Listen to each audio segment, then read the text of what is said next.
As a little child, I tasted the bitter fruits of racism, and I didn't like it. I didn't like seeing those signs. I didn't like when I went to the theater. All of us little black children had to go upstairs to the balcony, and all the little white children went downstairs to the first floor. I would come home and ask my mother, my father, my grandparents, my great-grandparents, why? They would say, that's the way it is. Don't get in the way, don't get in trouble. But one day in 1955, 15 years old in the 10th grade, I heard about Rosa Parks. I heard the words of Martin Luther King Jr. on old radio. The action of Rosa Parks, the words and leadership of Martin Luther King Jr. inspired me to find a way to get in the way. And I got in trouble, good trouble, necessary trouble. As a student in college, we studied the way of peace, the way of love, the way of nonviolence. We studied what Gandhi attempted to do in South Africa, what he accomplished in India. We studied Thoreau and civil disobedience. We studied the great religions of the world.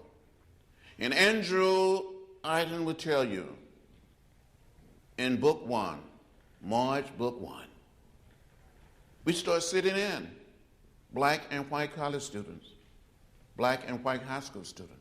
We sitting there in an orderly, peaceful, nonviolent fashion, waiting to be served. And someone would come up and spit on us. They'll put a lighted cigarette out in our hair or down our backs, pour hot water, hot coffee, or hot chocolate on us, pull us off the lunch counter stools. We were orderly, peaceful.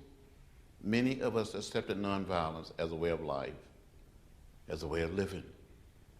But we were charged with disorderly conduct, disturbing the peace. We got arrested.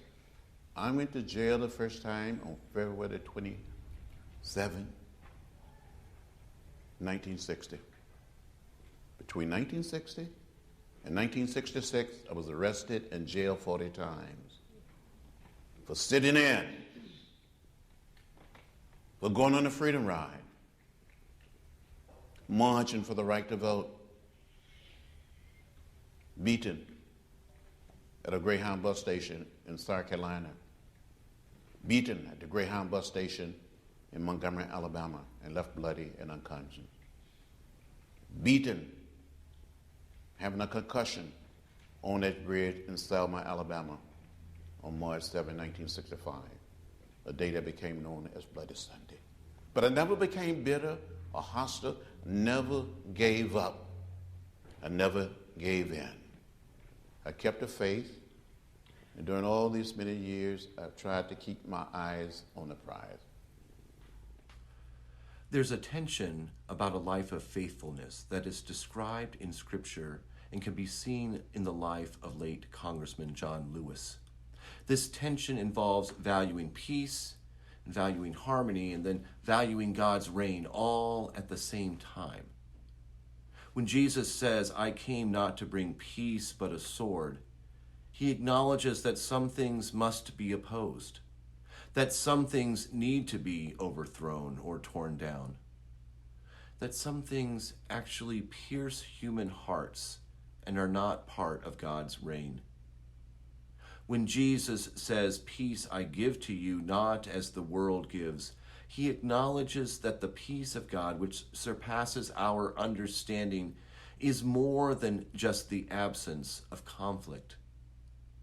So what is the church to do? What are you and I to do? How do we go about being peacemakers in this true sense of the word, while also working to bring God's justice and righteousness into the world? Where do we draw the line? How do we determine the difference between good trouble and just disturbing the peace? These questions become even more powerful as you consider Jesus' life and choices. As Jesus journeys to the cross to bring peace to the world, God intends this to be more than the absence of conflict and strife. In fact, God has a larger plan of redemption and wholeness that must first pass through the violence and oppression of the Roman occupation.